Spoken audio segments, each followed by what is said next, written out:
You're listening to Her Brilliant Health Radio, episode number 36. She used to deliver babies, but now she delivers exceptional wellness for women. Welcome to Her Brilliant Health Radio, where holistic women's health expert and board-certified OBGYN Dr. Kyrin Dunston shares revolutionary insight from leading experts on what you need to know today to treat the root cause of disease, heal, and create the radiant health you've been searching for.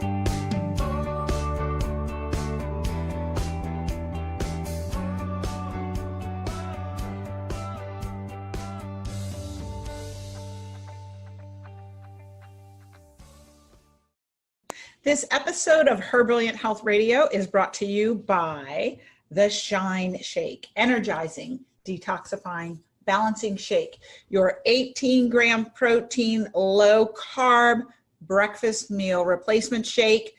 Vanilla latte flavor, tastes great, no blender needed. Just put water in your shaker bottle, shake it up, and you're out the door. Clean, healthy caffeine to help you decrease inflammation and have clean energy all day, while you're nutrifying and detoxifying and balancing your body. The Cheyne Shake, available at KyrinDunstonMD.com.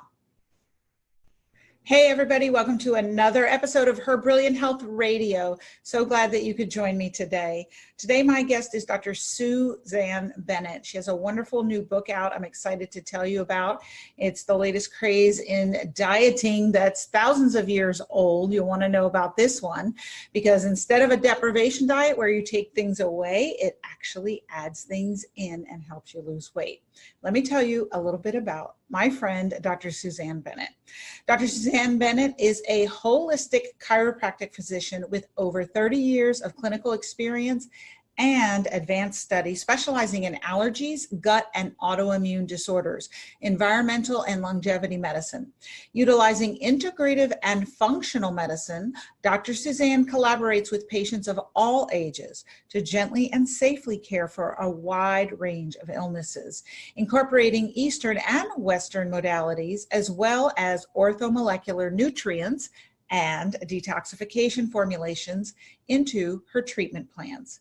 She is the #1 best-selling author of Mighty Mito, Power Up Your Mitochondria for Boundless Energy, Laser Sharp Mental Focus, and a Powerful, Vibrant Body, and the 7-Day Allergy Makeover, a simple program to eliminate allergies and restore vibrant health from the inside out, and her newly released book, The Kimchi Diet, Revive Your Gut, Get Lean, Live Longer, sharing simple health strategies to help you start feeling better today, is one of Dr. Susanne's passions.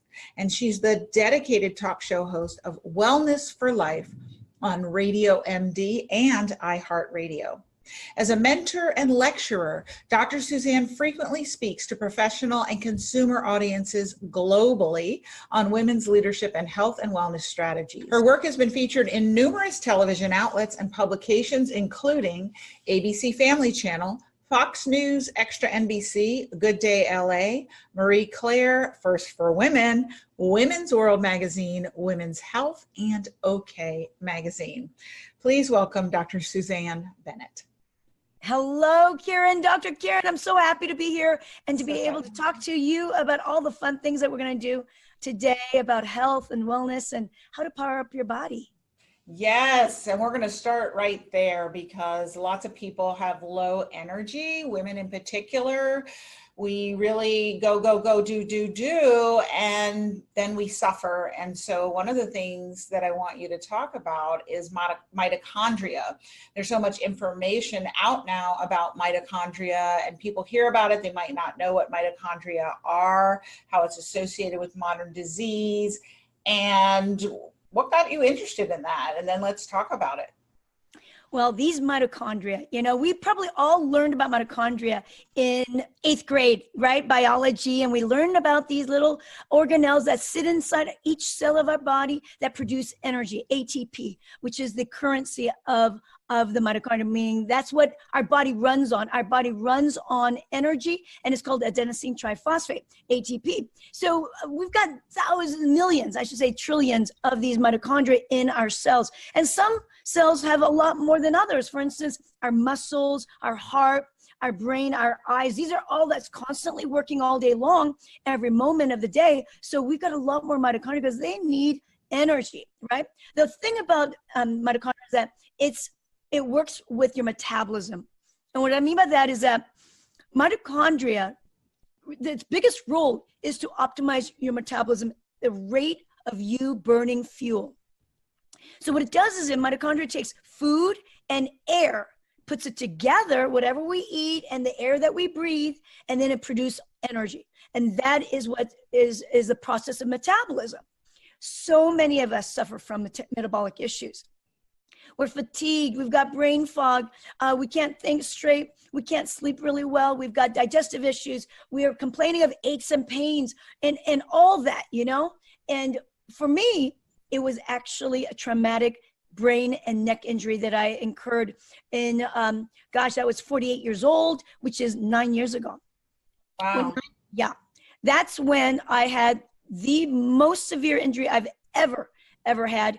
And you'll appreciate this because the condition I ended up happening, since you're a gynecologist, you know a lot about amenorrhea and all that. But at 48 years old, when I got this injury, what happened was I basically... Yeah, what happened?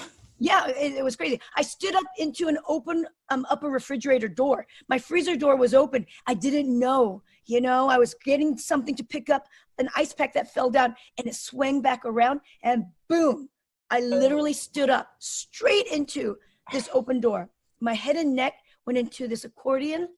And the moment I had impact, I had shocking neurological symptoms down my arm and my legs. So I knew right away. I mean, as a doctor, I knew, oh my gosh, this is severe, because you don't ever feel all four limbs having numbness and tingling and almost like, you know, you hit your funny bone, right? Your elbow, you got that awful pain nerve. Yeah. This is not a funny bone. This is not a funny bone. Exactly. Kyrin, it was so bad that I actually thought, because in the days and weeks that it started, you know, all the other symptoms started coming up, I thought I had to retire because it was that bad. And soon after it happened, my brain, you know, because of the concussion, it was so severe, the swelling actually choked my blood flow to the pituitary. And that's why I know you know about this, because what it did, it cut off all of my function of the master gland, which is the pituitary, that controls all of my other glands in my body. My thyroid shut down. So I had hypothyroidism. My adrenals shut down. I had hypoadrenia. My ovaries shut down, which is I lost my period. At 48, instantly, I had no more period, and I ended up going into menopause. It was severe.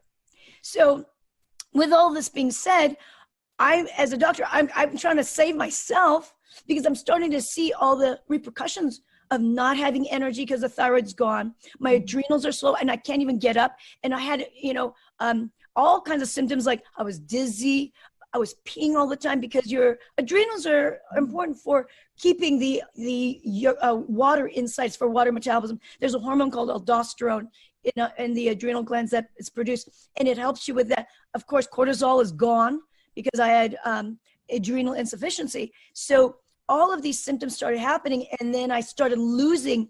I didn't want to move because you're always in pain, right? And I'm like walking around going, oh my God, what's going on here? And I don't want anyone to touch my body. I ended up doing, not moving and all that. That's a big problem too, because I ended up getting what's called sarcopenia, age-related. Yeah, muscle mass. Muscle mass, exactly. I was losing muscle. I was becoming a skinny fat person. Now, you know what I'm talking about there, right? I do, but other people may not. Do you want to explain that? Yeah. Let me explain that. I was becoming a skinny fat person. When you have sarcopenia, you got muscle loss because you're not able to exercise as well. And that's what happened to me. You know, 10% of our muscle mass, our body mass, I should say, is mitochondria. So I was losing my mitochondria because of the head injury. I wasn't moving as much. I was under a major fight-flight state because of the injury. My gut was all whacked out. So then I'm losing muscle mass. I look skinnier. My face, I was losing all the integrity of my muscles and my face. And I was so bummed out because you know what? I've got like a skincare company, Purogenics. And I'm like, I can't lose my face here. You know what I'm saying? Because I'm the face of the company. And I'm trying everything to keep my integrity of my skin. That was going. And then, of course, when you lose this muscle mass, then you gain the fat, right? I started getting a bigger belly. Like 3, 5, 6 months pregnant at times, I looked like, because I was all swollen in my abdomen because my intestinal tract and my gut microbiome was totally whacked out from the injury. It's amazing, the brain and the gut connection.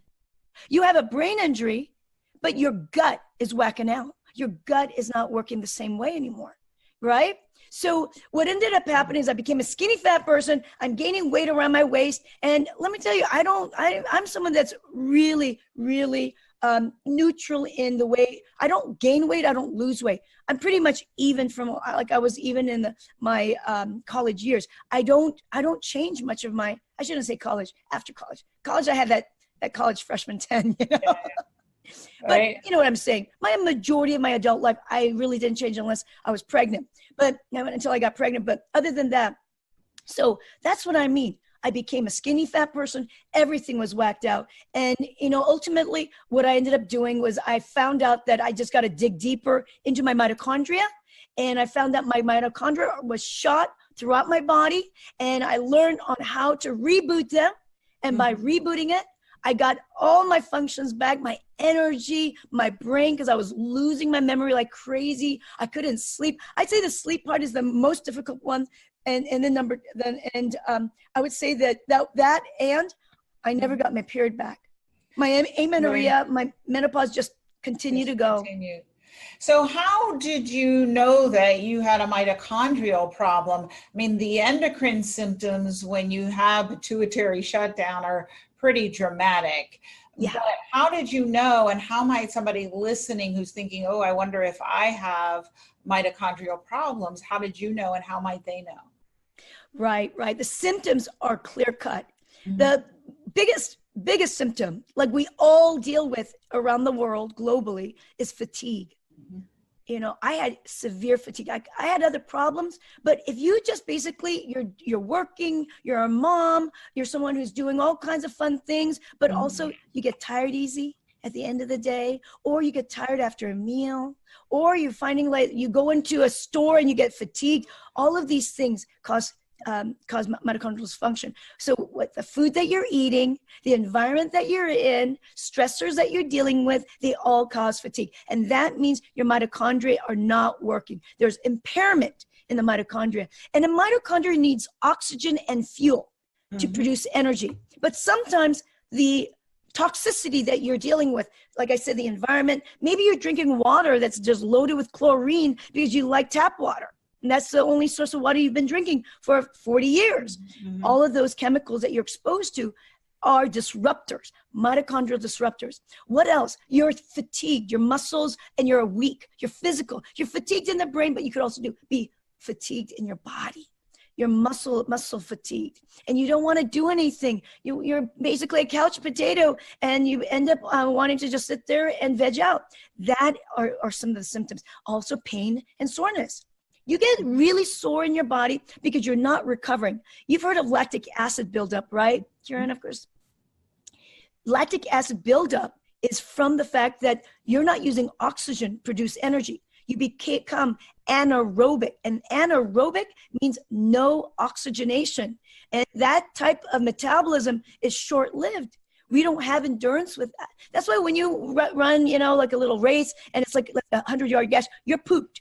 You're like sore the next day, or even soon after, you get cramps. Cramping, muscle cramping is a mitochondrial dysfunction condition because you don't have the oxygen to produce energy to make those muscles contract and relax. You have memory loss, lack of motivation. You don't want to do anything, like I said, but boy, you cannot think straight. Foggy brain is very, very common. You know, you get depressed. You don't want to do anything. And sometimes you're like, you kind of like check out.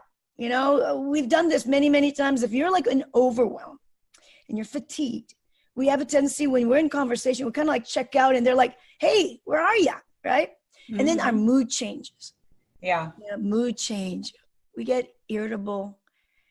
We get nasty. We don't want to be, but we just can't handle more stress because your mitochondria is shot. Yeah, and I like to talk about my pyramid of success where I have my different levels that the body needs in order to heal. And these are also the reasons that we don't feel good and don't heal and have dis-ease in the body. And that foundation is hormonal balance, then toxicity, which is inflammation, and then nutritional deficiency, mental, emotional, spiritual balance is on the top. But all of those things ultimately affect the mitochondria. They affect you on the macroscopic as well as the microscopic, and that's your mitochondria. And so your mitochondrial dysfunction, and as it's showing up, as you describe with the fatigue, is related to all of this. So the hormones speak directly to your mitochondria and tell them how to do their, kind of like your little batteries. I think they look like little alligator eggs, or what I would imagine alligator eggs look like, although I know they don't have those little ridges inside, but that's kind of what they look like. And so the toxicity interferes with you making that ATP, which you've got to have. Just like you've got to have dollars to pay your rent, you got to have ATP to contract that muscle. And then if you don't have nutrients and you're deficient in certain nutrients, and that could be just because our food is nutrient depleted, and we're going to talk about that, or because you're using up your nutritional resources in your toxicity, that's going to not give the little mighty mitos their energy source, right, to make ATP. Yeah.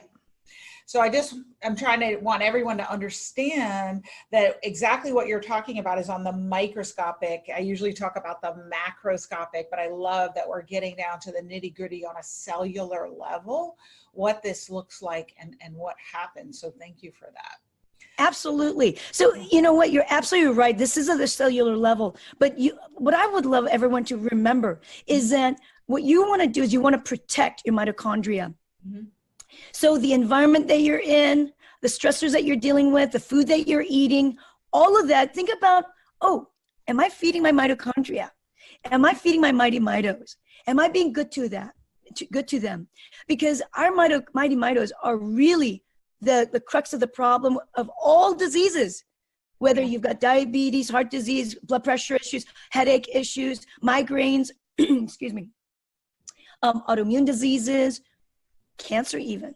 These are all metabolic issues. These are all related to mitochondrial dysfunction. So if you've got stronger mitochondria and you've got the ability to produce energy, and then you can detox out, even if you are exposed to these chemicals, you'll be able to detox better.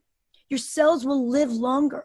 The problem about mitochondria is that the layer, which is the outer covering, which is the cellular membrane, is also very weak. And the DNA, mitochondrial DNA, is also super, super sensitive to oxidative stress. So anything that could cause stress in your body and cause inflammation and cause oxidative species, which that means is that you're literally causing more damage to your cells because you're exposed to everything. I mean, people don't realize even eating too much food, that actually affects your mitochondria. Overeating, over-exercising, having too much gas in your belly.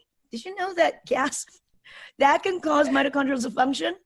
So explain all these things, because how does, you said overeating, over-exercising, gas in your belly, how does this affect your mitochondria? Yeah, absolutely. So what happens is when you overeat, there's only so much our body has enzymes to be able to digest and break down the food.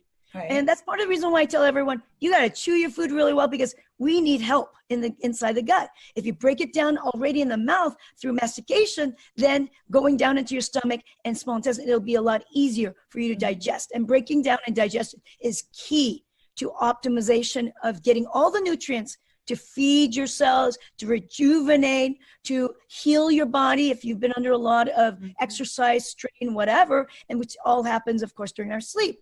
Well, if you overeat, then undigested food goes down deeper into the small and large intestine. And like a lot of people in this country who've got SIBO or SIBO, small intestinal bacterial overgrowth, or dysbiosis. There's a lot of bad bugs and there's just not a good microbiome, healthy balance of your flora. Then you produce a lot of gas and bloating, inflammation, and possibly even leaky gut. Right. Leaky gut is a condition when there's a great deal of bad bugs, or overgrowth of bacteria. And, we all have billions of trillions of bacteria in our gut. In fact, 10 times more than our regular cells. So we've got to feed our gut properly. And there's also often candida and yeast overgrowth in the gut. Those excess bacteria and the yeast overgrowth can actually trigger toxicity, which then causes leaky gut. And when you've got leaky gut, then all those gaps that are tight open up, and then undigested food goes into your bloodstream. And then within the bloodstream, your immune system knows, it's not stupid, it knows something's going on. Hey, I've got foreign stuff in here. I've got food allergens here. I've got different types of bug products and bug poop in here. I've got to make sure, right? I've got to make sure to protect our body, and it's doing its work, causing a total amount of inflammatory reactions. And then it can cause all sorts of autoimmune, eczema, allergies in the skin, asthma. You can have brain fog because some of the poisons that come in are called LPSs, lipopolysaccharides, coming from the bug, literally the outer covering of the dead bugs going into your bloodstream, goes to your brain, causes leaky brain, right? Leaky brain. And we know what leaky brain, leaky brain is basically you're damaging that membrane, the blood-brain barrier, that is so important to prevent all the junk to go into the brain that can cause all these other symptoms. I mean, we know nowadays Alzheimer's is like the fastest growing disease, right? And dementia. And as I get older, I don't want to be dementic. I want my brain. So it's key. So eating too much will cause that. If you overwork out, when you overwork out, we talked a little bit about lactic acid buildup. Right. Lactic acid buildup, it's an acid. It causes damage to your tissues and your muscles. That's why you're sore. Sore means you're breaking it down. You're causing inflammation. So then mitochondria end up dying because, again, you're causing damage. So overworking out, and that's, people have done overworkouts, and you know what their first symptom is that they get post-exercise fatigue. Right. You don't want to work out. I mean, you're so tired, it takes you days to recover. Right. And so, yes, thank you for breaking that down, all the different ways that we hurt our mighty mitos. And we do, when you eat, you do want to think about that you're feeding them. They're like hungry little, what was that movie where the plant says, feed me, they want to be fed. And so what are some good foods? What types of foods affect mitochondrial function, and what are good foods to consume to help your mighty mitos be healthy? Absolutely. So food is, I believe, your medicine for sure. Because guess what? It can be your poison too. Yeah. It can be your poison. And everyone is super unique. I want your audience to know that you've got to figure out what's right for you. But as a physician that I've been in practice for 30 years, I've had a huge amount of experience of what foods are good and what foods are not good. And I put that in my Mighty Mito book, so all the things that I went through, I figured out, wow, you know what, I've got to talk about this. But you know what, ultimately, the foods that I found that's going to be the most offending, most inflammatory, and most of the ones that create mitochondrial dysfunction or impairment, it's actually the ones that everyone talks about. Gluten, grains, sugar, dairy. And the thing that people don't talk about that I talk about a lot is alcohol. Yeah. Let's talk about that. Let me tell you, I know everyone knows about those top 3 that I talk about, but alcohol, it is a mitochondrial poison. Where is alcohol made? Alcohol is made from fruit fermentation or rice or like sake or grains, hops and stuff, fermenting in a specific way with yeast, right? It's a yeast fungal fermentation. It is not bacterial. It's yeast. And when the yeast happens, then you get what's called alcohol. Alcohol is ethanol is another word, but what that is a mycotoxin from the fermentation. Fungi produces alcohol, right? So if that occurs, then alcohol, alcohol also is very, very high. Well, I should say high, but it's definitely almost double the amount of calories to regular sugar. Mm-hmm. Sugar is four calories. Well, alcohol 7.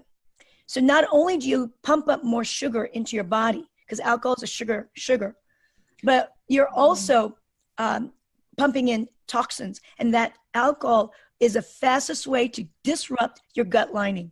Wow, I can't tell you. Right. Within 1 to 2 drinks, you're already creating permeability issues and leaky gut. Yeah, and this is something I talk to people about all the time. And I think that sometimes as a culture, we want to justify whatever we enjoy. And a lot of us self-medicate with alcohol. I used to self-medicate with red wine every day when I did practice OBGYN when I would come home. And so anything that you would tell me against alcohol, I would deny. And I was fixated on that study that said, well, 2 glasses of red wine a day was good for heart health, which is, I find a lot of people do, but nobody says, well, what it's doing to your liver, what it's doing to your gut, what it's doing to your cellular function and your mitochondria, and it's killing them.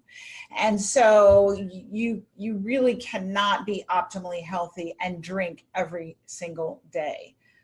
That's absolutely correct, Kyrin. I'm telling you that if you can change and figure out why is it that you want to drink. Really, for you, Kyrin, it was about relaxing so that after a full day at work, you're relaxing. This is what everyone gives me the same information. Right. Most people, they're not true alcoholics. They do it to alter their state so that they can go to sleep and calm down and be okay with their family. Right. But if you can find out what's the root cause, and then you work on that, whether it's through exercise, meditation, therapy, hanging out with your kids, getting a dog. I mean, it's amazing what a dog can do to calm you down. If you can do that, you will be able to shift and not have that. I have helped thousands. I mean, I can't tell you how many men and women I've helped get off of alcohol. They can have it over the weekend. I'm someone that I never drink during the week, and I don't even drink very much. I really don't. Maybe once every 2 to 3 weeks. I just don't, because I don't want it to affect my activity. It will affect your health, your sleeping, your mood. It will affect your gut. And then, of course, it'll whack out your mitochondria. So all of that. One of the other things that I also say about food, of course, I said that it could be poisons. Let's talk about something that's like a medicine, and it's kimchi. Yes, let's talk about that. Kimchi is an traditional iconic food from Korea, where I'm from. And I was born there, and I lived there until I was 12. So kimchi has been in my life since I was like, I can have food. Because I remember having like the kimchi juice at 1 year old, having that. I love kimchi. And what kimchi is, it's really a fermented food that you can have daily, and that will help improve your mitochondrial function, reduce inflammation, and get that energy back in your body. I love talking about kimchi, because the kimchi science of kimchiology is ridiculous. People's probably never heard of that. But let me tell everybody, because congratulations, Dr. Susanne, today on the release of your new book and all about the Kimchi Diet. It's a beautiful book that's packed full of the science, thousands of years of science of kimchi and the health benefits from kimchi, which is a bacterially fermented food, not fermented with fungi like alcohol. And what I love about this diet is most diets are deprivation diets and take things away. You can't eat this, you can't eat that. That's the first thing that we all think when we hear diet. What am I not going to be able to eat on this diet? And am I going to be willing to do that? So whether you eat paleo or Mediterranean or you're vegan or you're pescatarian or whatever kind of diet you eat, with this kimchi diet, all you're doing is adding something. Who doesn't want to add something to their diet, right? I always said, and even back when I was getting healthy, that it's so much easier to add something to your life than take things away. And it's never more true than now. So you're adding something every day to your regimen that's going to add health, and the science backs this up, help you improve gastrointestinal health, improve your caloric regimen so that you're actually losing weight if you change nothing else. And I don't know of any other food that you could singularly add to your regimen, no matter what it is, that would cause you to lose weight. So bravo on bringing this to everyone's attention. Thank you, Dr. Kyrin. Thank you so much for saying all that, because I was when I learned about the real truth about kimchi. Like I said, I ate kimchi my whole life. Yeah. But when I went to Korea, when my son graduated high school, before college, we all went. For the first time, I went back after I left at 12. I went back when I was 50 years old. And my goodness, I was flabbergasted by what people were eating in Korea. They eat, because the Western world just moved in, in the 60s when I was there.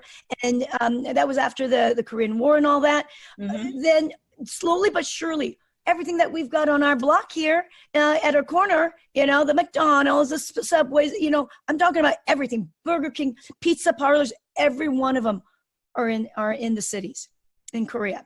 So right. I'm looking and wondering, wow, these people are eating so much food. They're eating huge amount of calories, not 2,000 calories, 3,000, 5,000, probably even more per one sitting. Wow. For one sitting. Like and what Americans do. That's exactly it. That's exactly it. And so then I started looking and observing during my trip. I was taking pictures of people eating.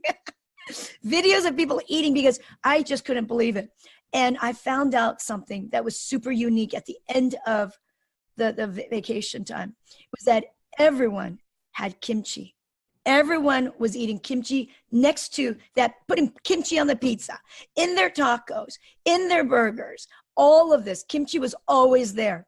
So I was like, oh my God, ding, ding, ding. I had it in my brain thinking, this is crazy. So I started doing the research. Yeah. And I couldn't believe how many hundreds and hundreds of scientific research. And they all come from Korea, of course. There's actually a place called WIKIM, World Institute of Kimchi, in Korea. And I ended up doing a research trip last year just for this book, The Kimchi Diet, a research trip so that I can figure out, oh my God, I'm going to learn some more about this stuff, so that I got to add it to my book. And what ended up happening was that I developed over the years. So when I was 50 years old, I came back and I started really digging deep into kimchi and how can it help me? Remember, I was still having, I had helped a lot of my, I reversed everything I was telling you from the mitochondrial problem at 48 over time that year. But when I started adding more kimchi, I would eat kimchi, probably back then I ate kimchi a little bit, maybe one serving every other day kind of a thing. Well, geez, I started eating it every day at 50. And since then, I eat probably about half of a cup a day. The amount of billions of lactic acid bacteria, this is the unique part about kimchi. There's lactic acid bacteria, all the probiotics that you're craving for, that your gut wants to help with keeping a more diversity in your gut, meaning you shift. It's what's interesting is when you eat the lactic acid bacteria in kimchi, there's only the main ones, or there's 3 only, but you can find 900, over 2,000 even different species, but they're mainly Leuconostoc, Lactobacillus, and the Weissella. These are the only 3 that's mainly in kimchi. But what's interesting is when you eat that, it creates a biome, a colony of different types of bacteria, that other bacteria come up and bad ones go down. The good ones come up And well, then it also has prebiotics because it has a lot of fiber because it's made from vegetables. So that's going to feed all good point. your Absolutely. microbiome. That's I want to back up for a second because to me, I grew up in New York City and my dad ate kimchi and gave it to us regularly. So it's very acceptable to me and very familiar to me. But I imagine there's some people listening who are going, Kim, what? They don't even know really what we're talking about. And so the idea of adding something that they don't even know what it is and that's very foreign might be a little confusing and scary to them. So I just want to get into talking a little bit about what it is, and I'll just say briefly, and Susanne has wonderful recipes in the book. And I've never made kimchi, but I'm very excited to try my first batch, so I'm going to do that. But basically, it's taking vegetables and putting it through a fermenting process yourself, and you're going to tell us how to do that. And usually with spices, and it tastes delicious. And so even if you don't like plain old vegetables, which I find that when vegetables are cooked properly, I've never seen somebody that didn't like them. What we don't like are bland green beans that are boiled in water for 3 times as long as they're supposed to be boiled. So they have no flavor and no texture, and they just fall apart in your mouth. And, I'm here in the South and we're used to ham hocks and seasoning things with foods that aren't necessarily in our best interest, like I like to say. But there's so many other flavors and ways of flavoring foods and cooking vegetables. And this is a way of actually keeping vegetables raw and processing them in a way that's healthy. I know I always say processed foods are not healthy. This would be an exception. This is healthy. Right. So these are very flavorful little bites. It may be made with Napa cabbage or maybe made with radish.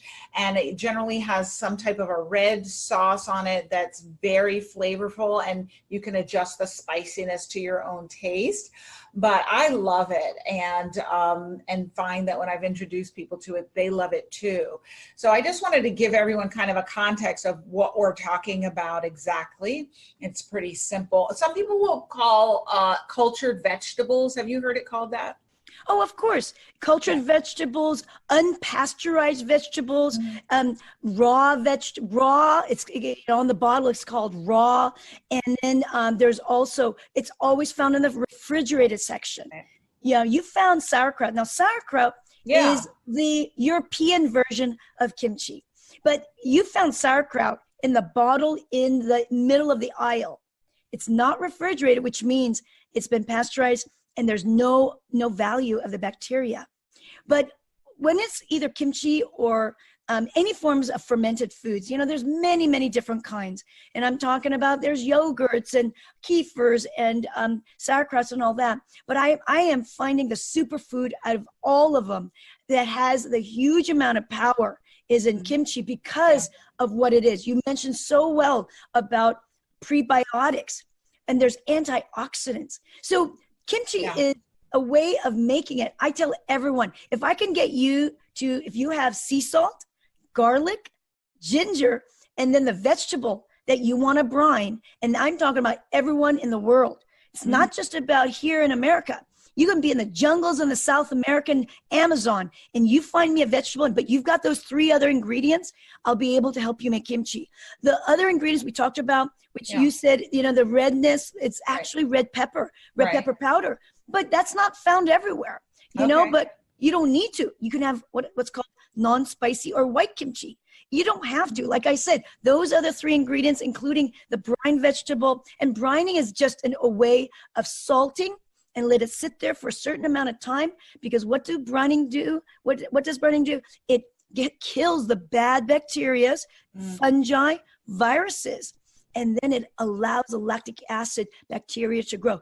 Lactic acid bacteria, the unique part of it is it loves salt.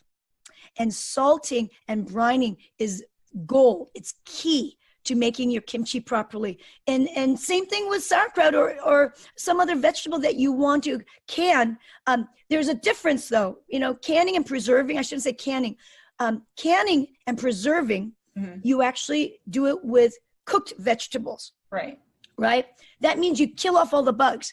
But when it comes to raw vegetables and you're making fermented food, you don't need any fire. You don't need any gas.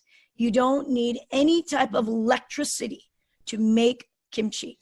So I have all those ingredients in my kitchen. Oh, and so I'm going to, including some beautiful radishes, and I'm going to make my first batch with the radishes because it sounds really easy. And I guess in my head, I have always made it complicated. And so I always bought it in the store, but I know you say that's a no-no. Why is that?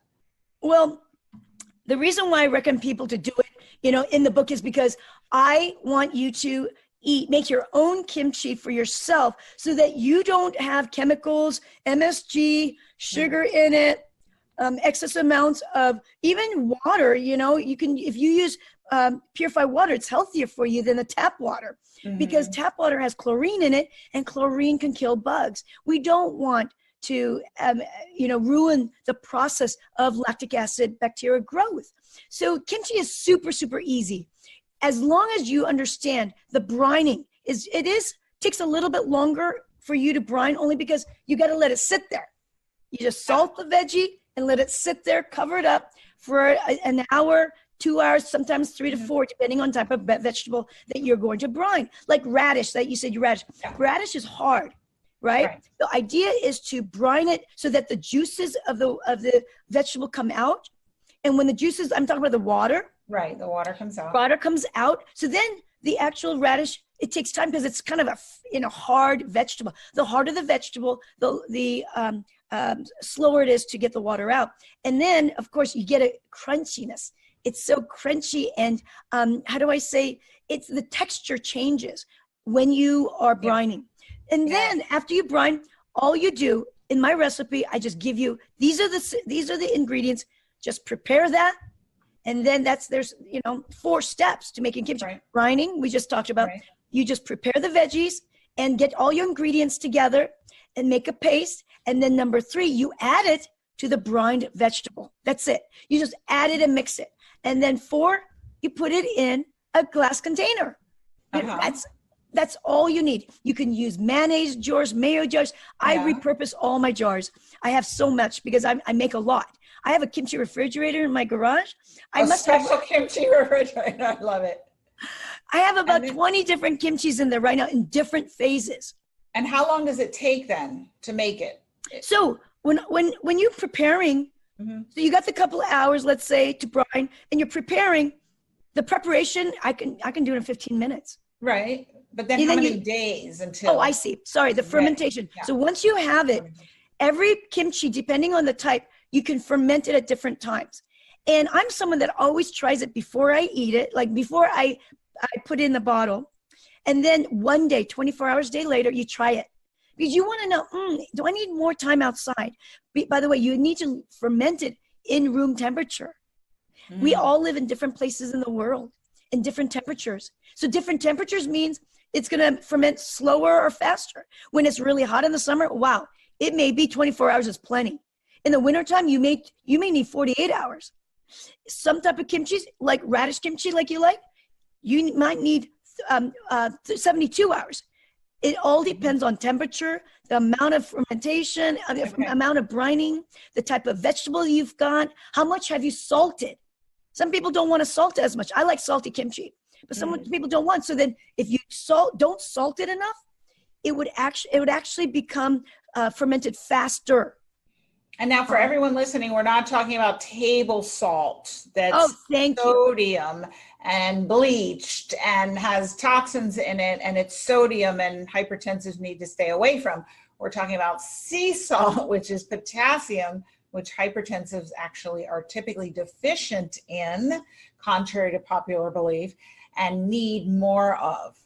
So that's exactly true. Did you know that there are studies done with kimchi and hypertension? Wonderful. Tell us about that. Yes, absolutely. The studies show that they thought that was a big problem because, you know what, hypertension is a global issue. But they found that the ingredients, the nutrients that are in solar sea salt is basically salt that's been dried outside. I use a Korean, but you can use kosher sea salt or Celtic sea salt. They work too. But make sure it's white in color. You don't want the grayish one because it changes the color of the kimchi. So they found, the studies show is that the scientists found that because of the nutrients, potassium, and all the good minerals in solar sea salt, and the sodium level is like much lower. If you use Himalayan, it's like 95%, you know, and of course, regular iodized is super 100% sodium chloride. But, and by the way, iodized is not good for you. We don't want excess levels of iodine. That can cause thyroid issues. But if you use solar sea salt, and then they found out that the blood pressure never changed in people who ate kimchi regularly every day.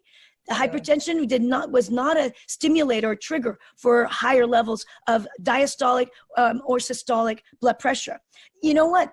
There's so much more. You know, I didn't go really deep into the health issues, but I'll tell you what, the metabolic syndrome, overweight issues, your triglycerides, your lipid levels, I'm talking about bad cholesterol levels go down, your waist to hip ratio also normalizes.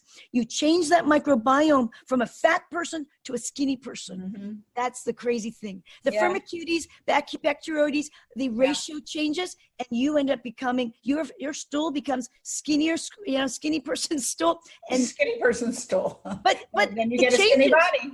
And then you'll lose the fat around your waist, and it's incredible. You also, they found for cardiovascular disease, it minimizes atherosclerosis. It also helps with diabetes. They found that it controls insulin resensitivity so that you can actually have, it lowers your blood sugar level. Allergies. If you've got asthma, rhinitis, skin allergies, that goes down. Huge studies on eczema in Korea right now. They found that. Go ahead. I mean, I love this. It's really, I hate to say it, but it's a panacea for every disease because it improves gut health. That's right. Of course. Food, inexpensive that you make in your kitchen. I mean, that's exactly it. Right. You are doing this, I mean, to really enhance your life. And just to let you know, this one side dish, you don't have to eat a lot. So in the book, I talk about, we're going to seed it slowly. There's 4 phases in the book, in the Kimchi Diet. 4 phases because not everyone can immediately eat Napa cabbage. You've been eating it all your life, Dr. Kyrin, right? You were saying you had it since you were young, but most people have not had kimchi. So going out and eating the commercial kimchi with the cabbage or at the restaurant, which they all have the cabbage type, which the Napa cabbage kimchi, that can cause a lot of bloating and gurgling because there's a lot of what's called fermentable carbohydrates, a prebiotic or the FODMAP food is in there, and it creates a lot of how do I say, a little war going on in your gut when you start gas war. Exactly, a gas war. You get very gassy. So a lot of people say, I can't eat kimchi. I can't eat kimchi because it gives me gas and I look like I'm 6 months pregnant. I have to tell them it's because you're eating the wrong type of kimchi. The best type of kimchi to start with is cucumber kimchi. And that's phase 1. Then I go into the next phase, a different form. And I usually say either bok choy or mustard. Then the next one. And as you're making the different kinds of kimchi, every 2 weeks, you're inoculating, you're seeding good bacteria little by little. So then I actually have a kimchi detox program that everyone also will be able to have the opportunity to get into. And that kimchi detox program, I literally share with you every 2 weeks. We're going to make a new kimchi together. And I'm going to give you what to do. I show you exactly what to do in all the videos. But we are inoculating, cleaning out, detoxifying, cleansing out the bad, and putting in the good. And that's where you're going to revive your gut and get lean and live longer.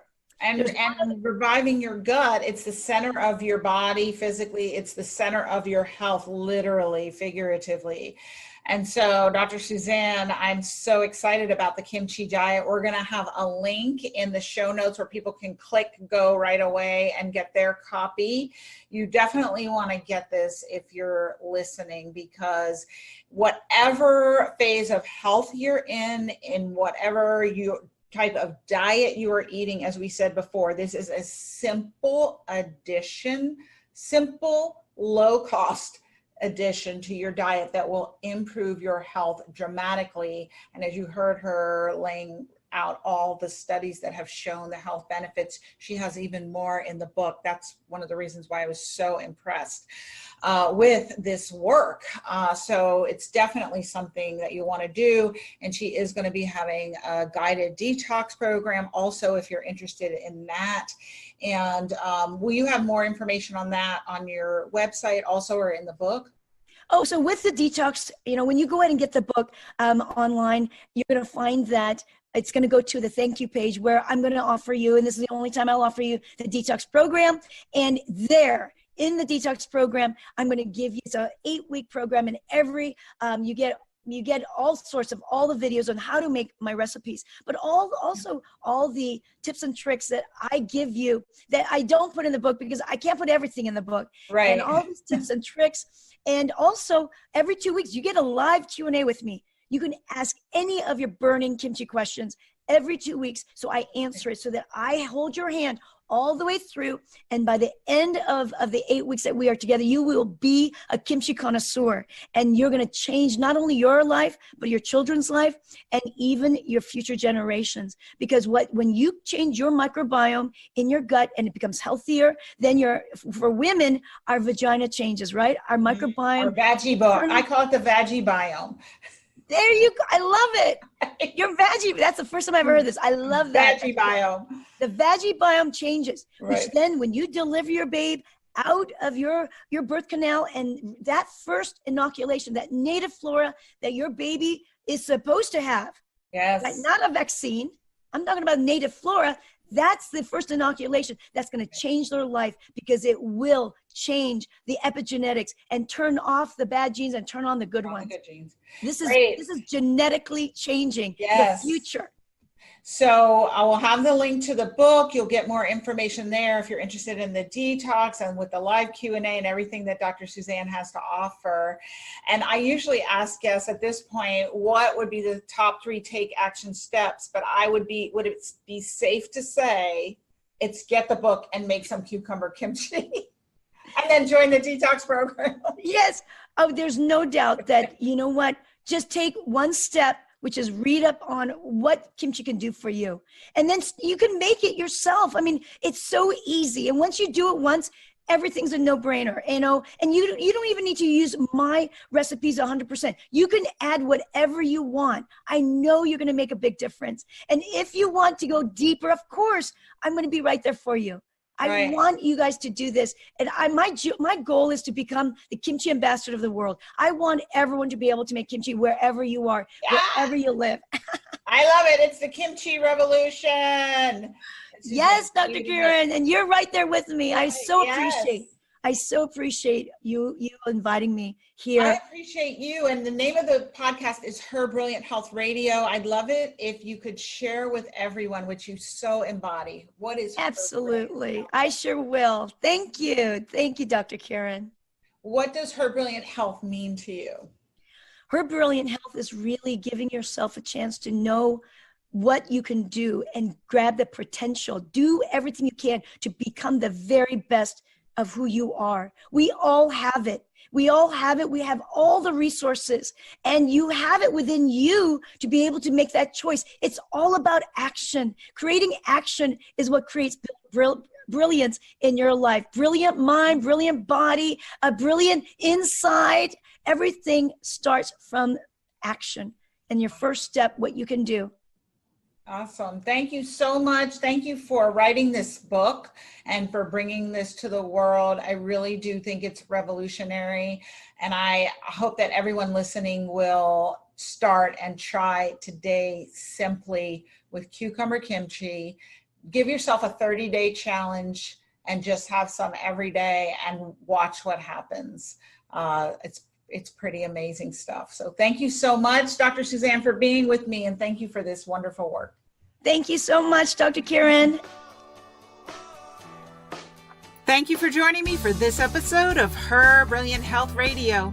Hopefully you're inspired to take action on some new information you received today, a step towards the bountiful, blissful, beautiful vitality that you deserve. If you have health topics and questions you'd like addressed, please message me on my Facebook page or visit KyrinDunstonMD.com and let me know. I'd love to help. Remember to share this podcast on social media and send it to your friends and family who could benefit from it too. If you love the show, please go right now to iTunes, write a review, and make sure to subscribe to the podcast so you'll be the first to know when future episodes are available. Thank you again for joining me, and remember, achieving optimal health isn't magic, it's science.